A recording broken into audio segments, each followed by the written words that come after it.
In the entire history of Stickwar, there is one moment that genuinely shocked us. You remember it.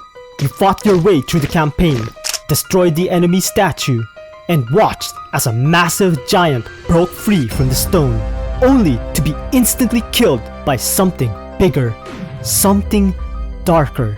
We call him the final boss. But have you ever actually looked at him? I mean, really looked at him. He isn't just a bigger version of the giants we see in No Man's Land. He wears a mask that we have seen before, not on a giant, but on the summoned minions of the Magi Kill. What if I told you that the final boss isn't a natural giant at all? What if he is a mistake, a failed biological experiment created by the Magi Kill using forbidden magic? An experiment so dangerous, so uncontrollable, that they had to seal him away in stone just to keep the world safe.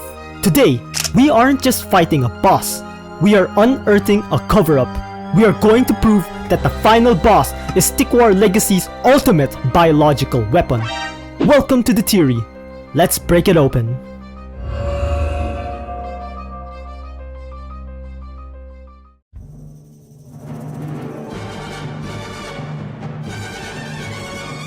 To understand why the final boss is a fake giant, we first have to understand what a real giant is. In my previous video, we established that giants are a primeval species native to No Man's Land. They are wild, they are dim-witted, and they are distinct biological creatures. We know that both the Order Empire and the Chaos Empire use them. We see them as enslaved giants or serving Medusa, but despite their allegiance, they usually look the same. They are massive, stick figure heavyweights, but the final boss, he is an anomaly. The smoking gun is his face. The final boss wears a skull-like helmet. It's distinct, it's menacing, and according to the game files and visual analysis, it resembles the Magi Kill minion's mask. This is the single most important detail in the entire theory.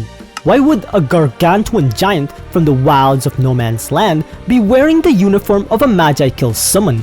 The Magi Kill are the way of the mage. They deal in spells, summons, and forbidden arts. The lore tells us the Magi Kill were the leaders of the Great Rebellion in Stickwar 2. They are intelligent, ambitious, and power-hungry. If the final boss was a natural leader of the giants, he would wear a unique crown or mask, like Griffon the Great, but he doesn't. He wears the mask of a servant, the mask of a minion. This implies he wasn't born, he was manufactured. Is it really a stretch to think that, in their pursuit of ultimate power, the Magi Kill tried to create their own giant?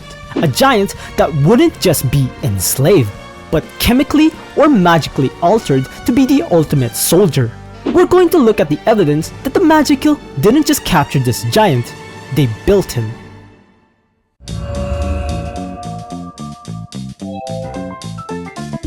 And to do that, we need to compare him to the only other beings on his level, the King of Giants and the Stone Giant. If the final boss is a natural giant, he should fit in with the other alpha giants we see in the series. Let's look at his competition to see why he stands out. First, we have the Griffon the Great. The lore explicitly calls him the King of No Man's Land. If there is a natural leader of the giant race, it's him. Griffon hails from the depths of the wild. He wields a molten scythe and dons a unique mask. His eyes glow a fiery orange. Griffon feels like a part of the ecosystem. He uses the elements magma and stone.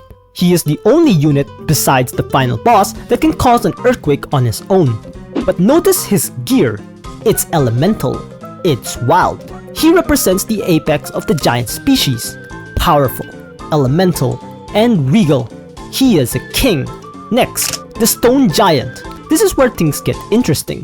The Stone Giant is described as a giant dead. He is a reanimated corpse. And what is he wearing?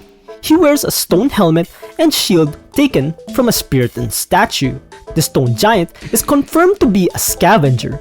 He is an undead construct using broken pieces of the world around him.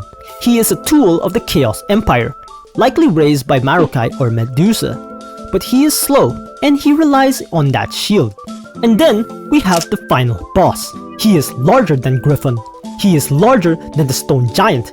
In fact, He is described as gargantuan, but look at his equipment. Griffon has a crafted scythe. The stone giant has a shield. The final boss, he holds a club and drags a dead body. He has the primitive weapons of a normal giant, but the mask of a magical minion. This is a clash of designs. It suggests that someone took a primitive giant and forced that mask onto him.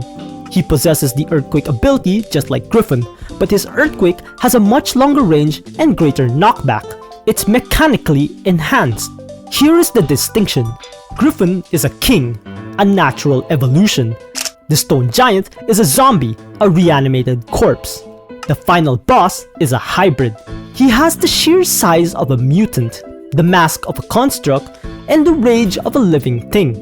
Imagine the magical leaders, perhaps Magus himself, looking at the giants of No Man's Land and thinking, we can do better. They captured the massive giant and infused it with growth magic. They branded it with their mask. They tried to create the magical major, but something went wrong.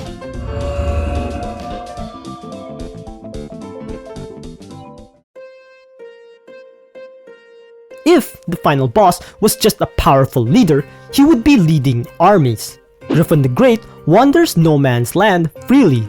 The stone giant marches with the Chaos Empire. But the final boss, he was inside a statue. He wasn't hiding, he was imprisoned. Think about the lore of the way off nations. They worship their weapons. They build statues to their glory. But in the last stand, the statue isn't a monument to a god. It's a cage. Here is the theory. The Magical created this monstrosity during the early wars. They tried to create the ultimate weapon to dominate Inamorta. But the final boss was too strong, too aggressive, too hateful. Unlike the enslaved giants who are dim-witted and obedient, the final boss has a personality. When he grabs the Spiriton in the ending cutscene, he calls him puny. He speaks. He taunts. He has an ego. A weapon with an ego is a liability. The Magical couldn't control him. So, they did the only thing they could. They sealed him away in stone, hiding their mistake from the world. That's why he exploded out of the monument. He's been waiting. And this explains the strange double boss intro. Remember, a smaller giant breaks out first, then the final boss kills it. This is pure storytelling symbolism. The smaller giant represents the natural order, the giants we know. The final boss literally crushes the natural order. He kills his own kind without hesitation. He has no loyalty to the giants. His loyalty is only to his own power. This also explains why he is alone. Griffon commands respect from the No Man's Land. The stone giant has the support of the dead. The final boss has no army. He has no minions. He is a singular, destructive force that attacks everything in sight. He is an abomination that even the Chaos Empire didn't want to wake up. So to summarize the timeline of this theory, the Magical, Masters of Magic, seek to create a super giant. They capture a massive giant from No Man's Land and subject it to magical enhancement. They brand it with a Magical minion mask to mark it as their property. The experiment succeeds too well. The creature gains sentience, rage, and uncontrollable power. Terrified of their creation, they seal it inside the massive stone monument. Centuries later, the Order Empire, you, the player, destroy that monument, unleashing the monster for one final battle. The irony is that in the end, this ultimate weapon falls to the very thing the Order Empire perfected: strategy. The final boss is a creature of pure power. He has high health, high damage, and a massive stomp, but he is slow. The resources tell us the best strategy is to attack him from the back with a user-controlled unit. To swarm him with Spiritons. He is defeated not by a bigger monster, but by a single Spiriton throwing a spear into his eye. The puny unit he mocked becomes his undoing. It's a poetic end to the Magical's failed experiment. They tried to create a god of war, but they forgot that in Inamorta, it's not the strength of the arm that wins the war, it's the mind behind it. So what do you think? Is the final boss just a random design choice?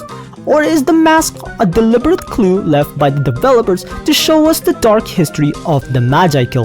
Did the way of the mage fly too close to the sun and create a monster they couldn't control? There are still so many secrets in the stickwar files. We haven't even touched on lunar clops or the true identity of the Marokai yet. If you want to see me expose the truth behind the Marokai next, let me know in the comments with the word betrayal. If you enjoyed this deep dive, please crush that like button, it really helps the channel grow, and subscribe if you haven't already. A huge shout out to my channel members for supporting these theories. And until next time, keep conquering.